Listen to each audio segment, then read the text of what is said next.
especially nurses and other healthcare workers, have experienced increased mental health issues due to the COVID-19 epidemic. This kind of news is really alarming for nurse leaders and future leaders. The Canadian Nurses Association mentioned that healthcare professionals in Canada were already under tremendous stress from overwork and shortages even before COVID-19, which became worse during the pandemic. The RNAO conducted a survey and released a comparative nursing study through the crisis. The study shows that nurses are being tested more than ever due to excessive workload expectations and extreme stress.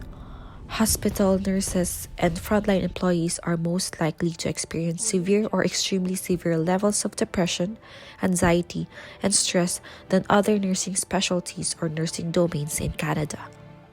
Over 75% of Canadian nurses respondents were classified as burnt out. These mental health issues and burnout among nurses can result in much bigger problems.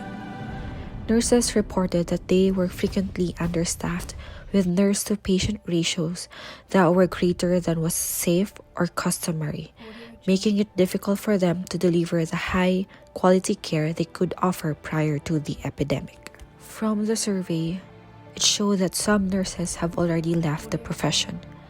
In the Canadian survey, 69% of respondents plan to leave their positions within the 5 years, while 42% of those plan to leave the profession either by retiring or by seeking employment in another field. Nurses' mental health and wellness are essential as they can significantly affect the delivery of patient care and the ongoing staff shortages that might worsen if not resolved immediately. As a future nursing leader, providing various small programs to help nurses attain the wellness and support they deserve is essential. One of which is nurses should be given a chance to participate in organizational decision-making for them to be able to feel involved and essential in solving healthcare problems. Gaining control over one's work and working life can help improve the well-being of nurses as they feel heard and belong. Second is accessibility of mental health or psychological support.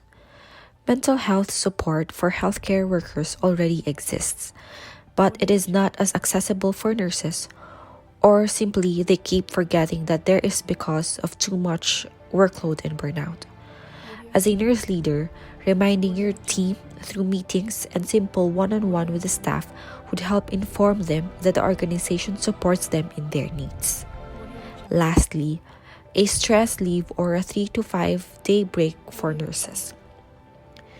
This is actually a solution given by the hospital I worked for back in the Philippines, which helped us nurses, especially as nurses working in the COVID ICU for more than a year.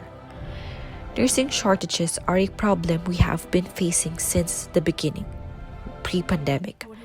But with a proper work delegation, this can be feasible. It may be a short rest given to nurses, but it gave us time to refresh ourselves, spend time, and reconnect with our family. According to a study, psychological conditions are the most common causes of long-term sickness and absences. Additionally, long-term sick leave frequently serves as a stepping stone to early retirement, which is common among nurses. Thus, it is crucial to preserve the capacity of nurses. For these plans to be sustainable and attainable, proper training in leadership and management is needed. All these programs said do not need huge funding. Instead, proper execution through good leadership. Thus, having a good leader will help achieve such goals.